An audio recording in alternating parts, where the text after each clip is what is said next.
제가 드린 정보보다 너무 상세한 소개를 해주셔가지고 몸둘 바를 모르겠습니다. 예.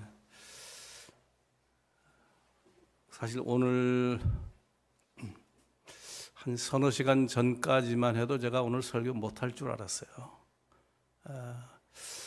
감기 몸살이 심하게 와가지고 몸살까지 와가지고 전신이 정말 어떻게 통증이 심한지, 그래서 목사님에게 힘들겠다고 검사해봐야 되겠다고 그렇게 했죠. 웬만하면 제가 하니까 지금 40년 이상, 교육 전도서까지 따지면은 44년입니다. 제가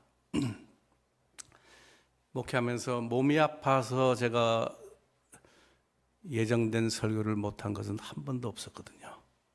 예. 아파도 그 시간 되면 이상하게 괜찮아지는 거죠. 오늘도 그렇습니다. 사실 이 목소리 가지고 할 수 있을까? 제 목소리 괜찮죠? 예. 서너 시간 전까지만 해도 제가 제 목소리 가지고 설교 못할 줄 알았습니다. 감사한 일이고요. 목사님께서 양성 반응이 나와도 괜찮다고 말씀하셔가지고 그때 용기를 제가 얻고, 마침 제가 숙소에서 나오기 직전에 그 교회 측에서 그 테스트 키트를 갖다 줘가지고 검사를 급하게 했죠. 다행히 음성으로 나왔습니다. 가까이 이렇게 대화해도 괜찮습니다. 제가 주로 이 한국 방문은 10월 달에 주로 많이 했죠. 그래가지고 한 달 정도 있다가 들어가곤 했는데 올해는 4월 달에 나왔습니다. 특별한 이유가 있는 것은 아니고 어떻게 하다 보니까 이렇게 4월이 편해요. 오가기가. 승객들도 적고 4월, 10월이 승객들이 적습니다. 학교 방학 공부하는 시간이고 하기 때문에 편해요. 그 편하다는 것은 여러 가지로 편하죠. 주머니 사정도 편해지고. 예.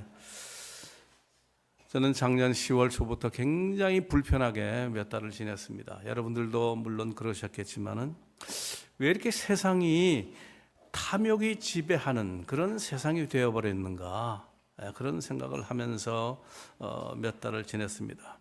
지금 우리는 사순절을 지나고 있습니다. 이 사순절 끝 무렵으로 지금 우리가 지나고 있는데요.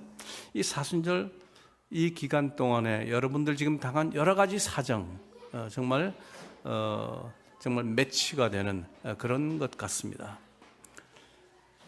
제 수요일에서 시작되는 이 사순절은 종려나무를 태운 그 죄를 가지고 이마에 바르면서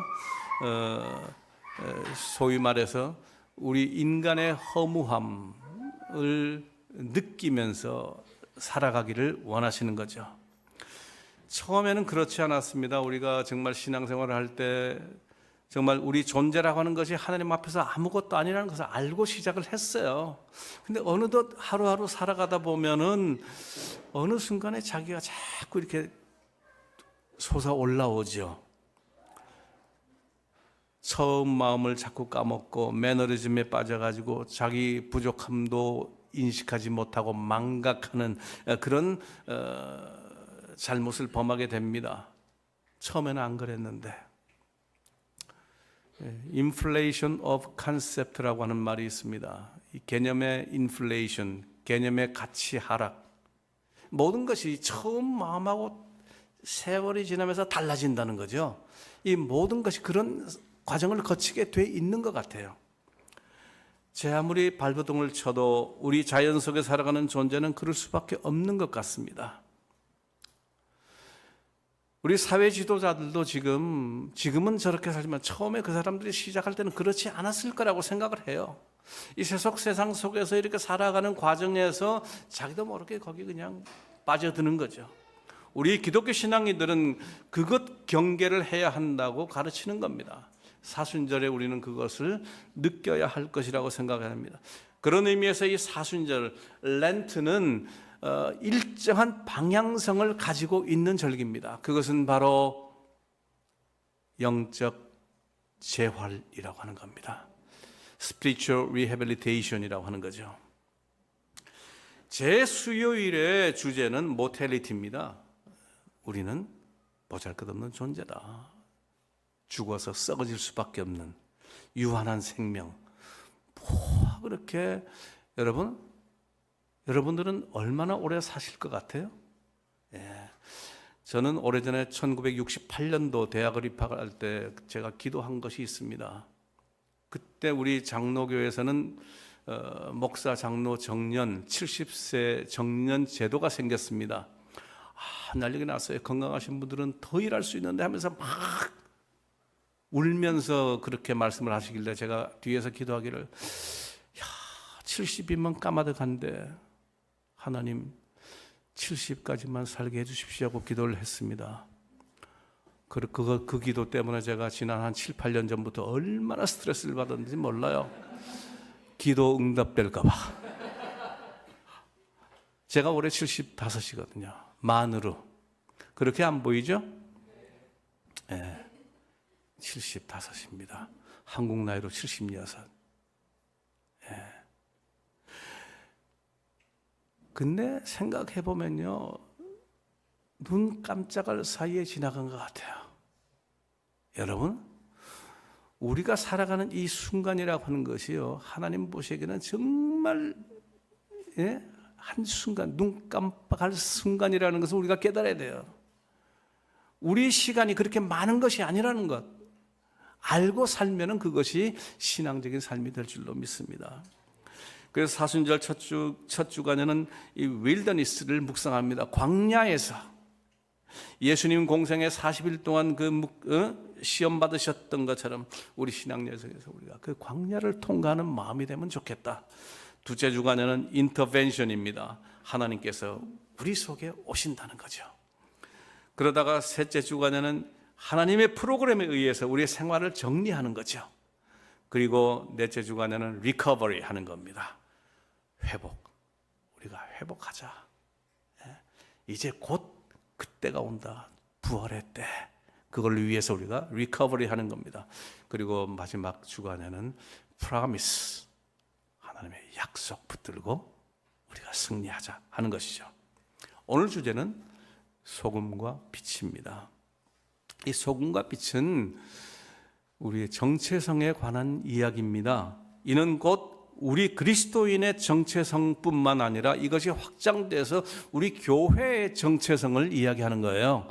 교회는 이것이라고 말씀하시는 거예요. 우리 주님께서. 너무 익숙한 말씀이어서 감동이 없습니까, 여러분? 예수님께서 이 말씀을 하실 때는 그 말씀을 듣는 백성들이 정말 감격했다고요, 사실은. 우리는 늘 너무 자주 대하니까 감동이 없어. 처음에는 그렇지 않았죠. 갈수록 어려워져가는 세상입니다. 중동 지역에서 갈등과 혼란이 유럽으로 번지더니 오랜 세월 동안 안정적이고 수준 높은 경제, 사회, 문화를 자랑하던 서구 세계를 휩쓸게 됐고, 소위 선진국이라는 나라들이 전부 지금 몸살을 하고 있습니다, 여러분들. 제가 미국에 살고 있지만은 세계 유일의 패권 국가라고 하는 미국도요, 지금 말을 안 해서 그렇지 정말 힘듭니다, 여러분.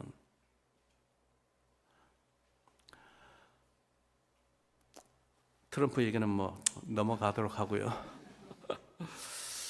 저는 몇 년 전부터 우리 미국 장로교 중심으로 구성된 한반도 평화 네트워크라고 하는 그 서클에 NGO에 제가 조인해가지고 배우기도 하고 이 평화 문제에 대해서 좀 배우기도 하고, 가끔 가다가 여기 아시는 허현 목사님도 거기 함께 하고 그럽니다.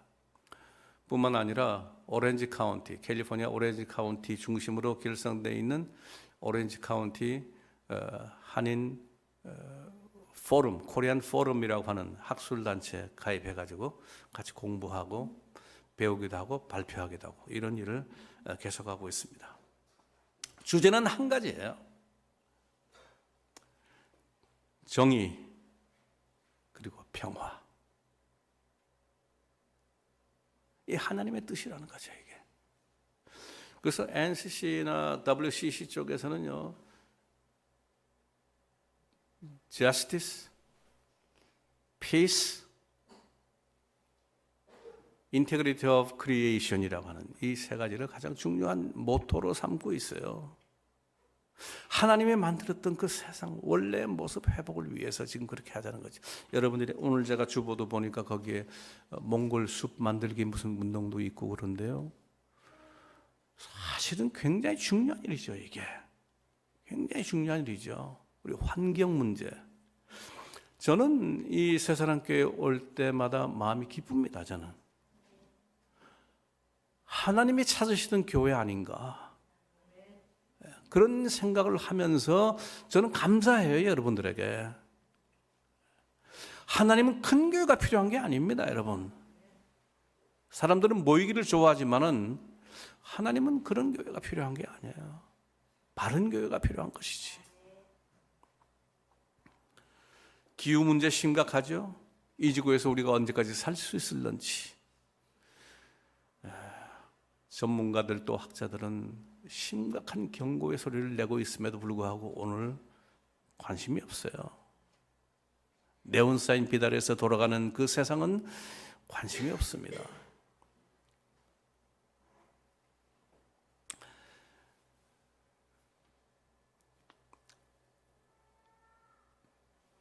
아무래도 좀 뛰어넘어야 될 것 같네요, 시간 때문에. 오늘 저는 우리가 교회가 무엇이냐고 질문할 필요가 있을까? 교회가 무엇이냐고 얘기할 때 여러분들은 뭐라고 생각하세요? 그리스도의 몸, 세상을 위한 구원의 방주, 세상의 고통스러움을 보신 하나님께서 불러서 사명을 맡기신 공동체, 뭐 여러 가지, 여러 가지로 설명할 수 있습니다. 뭐 교회에 대한 비유가 많아요, 성경에 보면은. 근데 중요한 것은 부르심이라고 하는 겁니다. 하나님께서 불렀다고 하는 것이죠. 그래서 카할이고, 구약에서는 카할이라고 그러고 신약에서는 에클레시아라고 얘기합니다. 이 카할도 부르셨다는 것이고 에클레시아도 불러냈다는 것이죠. 똑같은 얘기입니다, 사실은. 교회는 불러냈다는 거예요. 하나님께서 부르셨다는 것이죠. 하나님께서 부르심이 시작이에요, 교회는. 우리가 좋아서 모인 게 아니라는 거죠. 디트리히 본회퍼는 교회가 뭐냐고 얘기할 때 being for others라고 설명을 했습니다. 타자를 위한 존재. 이것이 한 40-50년 지나면서 테오 순더마이어라고 하는 학자, 선교학자에 와서는 이 교회가 뭐냐라고 할 때 비슷하면서 한 가지 다른 얘기를 해요. being with others라고 합니다. 타자와 함께하는. 이 타자라고 하는 것은 보편적인 인간을 얘기하는 겁니다. 세상. 특정한 사람 얘기가 아니에요. 교회는 누구와도 함께 할 수 있어야 한다는 것이죠. 자기를 위한 존재가 아니라는 거 아닙니까?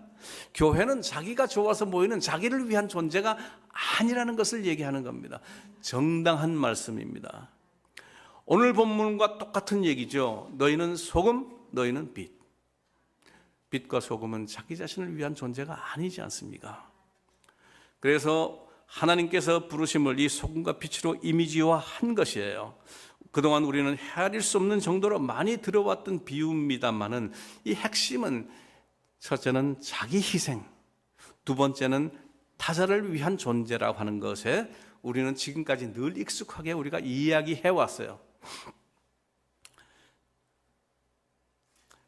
자기 희생, 지금까지 교회는 이것을 제대로 해내지 못했어요. 자꾸 키우고 비대증에 걸릴 정도로 모으고 해가지고 힘들어졌습니다. 이 교회 일과 세상의 일에는 근본적인 차이가 있습니다. 그것은 세속 비즈니스는 최소의 희생으로 최대의 효과, 이익, 열매, 결과를 만들어내야 한다는 경제 원칙의 제1조에 바탕한 것이 세속의 논리예요. 저도 상과대학에서 공부를 하면서 딱 들어가서 학기 초에 1학년 1학기 초에 공부를 하는데 이 경제학 원론을 배우거든요. 그 얘기가 나오는데 어쩐지 불편한 거예요. 안 맞아요.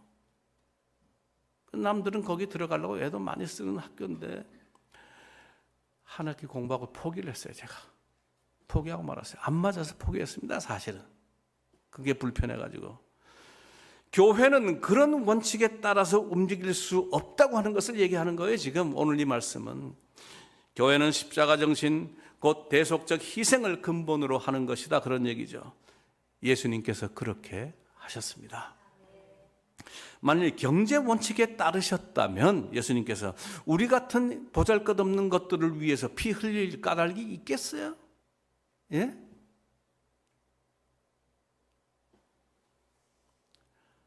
하나님께서 친히 인간으로 오셔야 할 일이 있었겠냐, 그 말이에요. 시간이 지나면서 교회는 대속적 같이 본연의 사명에서 떠나기 시작하고 점점 더 멀어지게 됐습니다. 저는 이 수많은 교회들, 하나님께서 그 교회들이 다 필요하실까, 그런 생각을 해요. 교회는 숫자가 적었을 때 오히려 더 빛났던 것 같다는 생각을 하게 돼요. 초대교회 생각하면요, 감동적입니다, 여러분. 그런 시절이 있었어요. 오늘은 아니라는 얘기죠.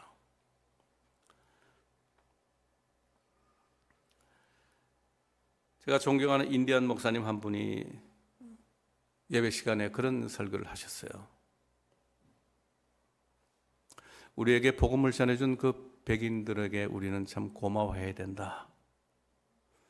그렇지만 우리에게 복음을 전해준 그 백인들은 복음이 무엇인지 이해를 하지 못하는 것 같았고 복음을 믿는 것 같지 않았다. 땅 뺏고 밀어붙이고 워낙 괴롭히고 힘들게 하니까 이런 얘기를 하는 거예요. 인디안 목사님이 설교 시간에 그 얘기를 하는 거예요. 충격을 받았습니다. 복음이 잘된 것이냐 못된 것이냐, 이 교회가 잘된 것이냐 못된 것이냐, 세상 사람이 그걸 보고 평가한다고 그랬어요. 오늘 말씀에도 세상 사람이 너희들이 하는 것을 보고 하나님께 영광을 돌리게 하라고 지금 오늘 말씀하잖아요. 우리 평가를 우리가 하는 것이 아니에요. 이게 우리는 세상의 평가를 받아야 된다는 얘기지요.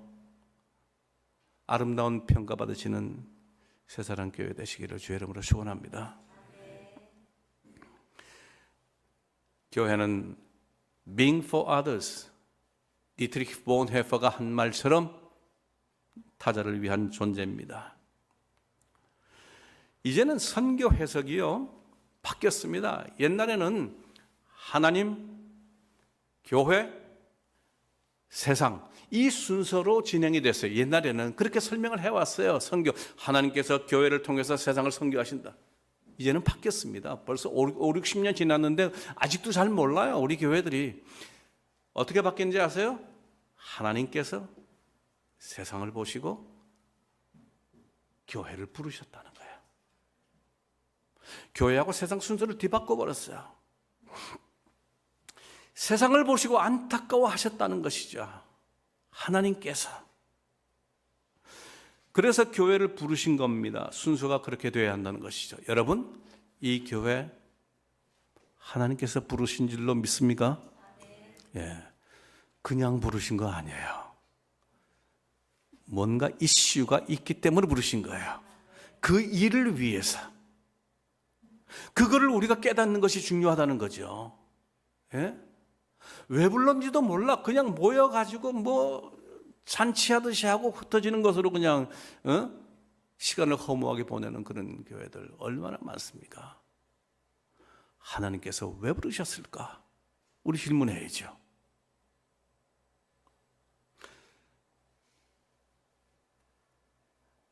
하나님께서 만드신 세상을 복받게 하시려는 생각이 들면서 하나님은 아브라함을 부르셨습니다. 그죠? 아브라함이 좋아서 부르신 게 아니에요. 이집트에서 고생하던 히브리 백성들의 부르짖음, 고통의 소리를 들으신 하나님께서 마음 아파하시다가 이거 어떡하지? 한 사람 불렀죠. 그래서 모세 부르신 거예요. 모세를 부르시고 이 어디다 써먹을까 하다가 이집트 백성들 히브리 사람 데리고 나오라고 한 게 아니거든요. 히브리 백성들의 고통의 소리를 먼저 들으셨어요. 그리고 모세를 부르신 거 아닙니까? 이 순서가 그렇게 된다는 거죠. 요나, 여러분 요나 아시잖아요. 요나. 그 말썽꾸러기 요나를 불러가지고 니느웨로 가라 한 게 아니에요. 니느웨를 보신 하나님께서 아파하신 거예요. 저렇게 가다가 쟤들 다 죽는데, 희망이 없는데 쟤들을 돌이킬 방법이 없을까 하다가 요나를 부르신 것은 배타적 유대주의의 상징이거든. 요나는 유대주의에 빠져가지고 우리 유대인들은 하나님의 백성, 선민, 너희는 아까 얘기했던 타자, 썩어 없어져도 괜찮을 존재, 이렇게 생각하던 사람이었어요. 니느웨 가서 회개 선포하라 그러니까 요나는 도망치잖아요. 딱 붙잡아다가 보내잖아요. 요나가 좋아서가 아니라 니느웨 때문에 하나님은 요나를 부르신 겁니다. 그것 때문에 새사랑교회를 부르신 것이고요. 부르심이 먼저가 아니라 보낼 곳이 있었기 때문에 부르셨다는 것을 인식하는 것이 중요한 겁니다. 여기서 우리는 새로운 사실 하나를 느껴야 합니다. 하나님이 주신 사명, 교회의 정체성과 그 일은 보편적이라고 하는 겁니다. 자기 희생, 타자를 위한 존재, 마지막에 한 가지 꼭 덧붙이고 싶은 것이 바로 보편적인 가치라고 하는 겁니다. 이 빛과 소금은요, 보편적인 가치를 가지고 있습니다. 빛이 차별 없이 비춘다고. 이게 빛이 나타나면 싫은 사람 좋은 사람 가리지 않고 다 비춰요. 그죠? 소금이 딱 들어가면, 물에 들어가면 그 물 전체는 그냥 소금물이 되는 거예요. 건강하게 되는 거예요. 하나님께서 너희는 소금이고 너희는 빛이라고 할 때는 바로 그것을 염두에 두시는 겁니다. 하나님의 사랑은 보편적이라고 하는 거예요.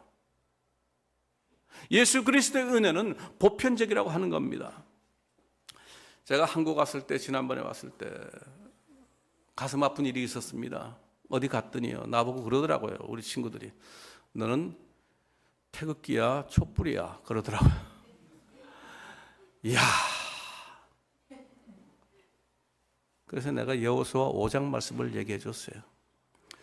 여호수아가 여리고에 가까이 이르렀을 때 눈을 들어본즉 한 사람이 칼을 빼어 손에 들고 마주 서 있는지라. 여호수아가 나아가서 묻되 너는 우리를 위하느냐 우리의 적들을 위하느냐 묻습니다. 이 말은 무슨 얘기예요? 우리 편이야 쟤들 편이야? 지금 그 얘기 하는 거예요. 그 여호와 그 군대 장관이, 군대 대장이 이렇게 얘기합니다. 나는 여호와의 군대 대장으로 왔다. 이 편 저 편이 어딨냐? 우리 기독교인들요 지금 여기에 빠져가지고 헤매고 있어요. 지금 문제가 심각합니다. 우리는 어느 한편에서 우리는 정의의 편이어야지, 우리는 평화의 편이어야지, 하나님 창조의 질서를 위한 쪽에서 우리를 일하는 사람이어야지, 왜 그 속에 들어가 가지고 그렇게 할 필요가 없죠.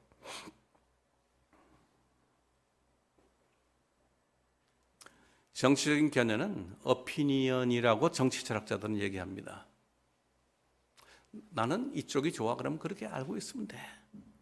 강요하지만 남에게. 미국에서는요 그런 얘기가 있습니다. 세 가지 하면 안 된다고 그래요. 정치적인 견해 가지고 싸우지 마라. 민주당도 미국 사람이고 공화당도 미국 사람이야. 예? 예. 자기가 생각할 때 뭐 좋으면 그러니까 한 가정 안에서도요 그거 가지고 불편한 게 없어요.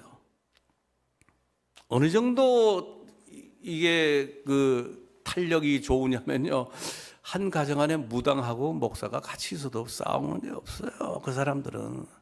우리 인디언 가정 얘기입니다. 인디언 목사의 가정에 그런 가정이 있어요. 불편하지 않냐? 절대로 이걸 이념화하지 않겠다는 거예요. 이념화하게 되면 싸움 나버려요. 여러분, 우리 기독교 신앙은 이념화해서는 안 돼요. 신앙이어야지. 이데올로기에 빠지면 안 된다는 것이죠.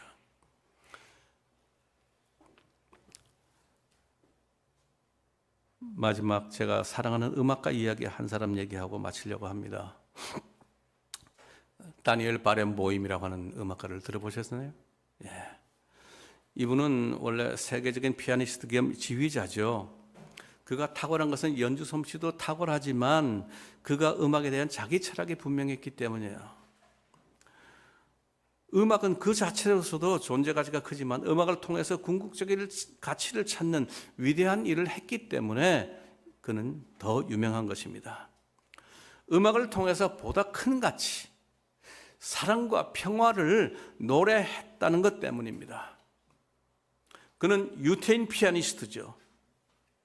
유태인이면서 피아니스트. 그 속에서 그는 부르심을 느낀 겁니다. 이슈가 있기 때문에 하나님께서 자기를 부르셨다고 생각한 것이죠. 유대인이지만 팔레스타인 분쟁에 대해서 그는 평화를 생각하고 있었어요. 이렇게 싸워야 되냐? 좀 세다고 해서 마구 가서 괴롭히고 두들겨 패도 괜찮은가? 거기에 이의를 제기하는 거예요, 이 사람이.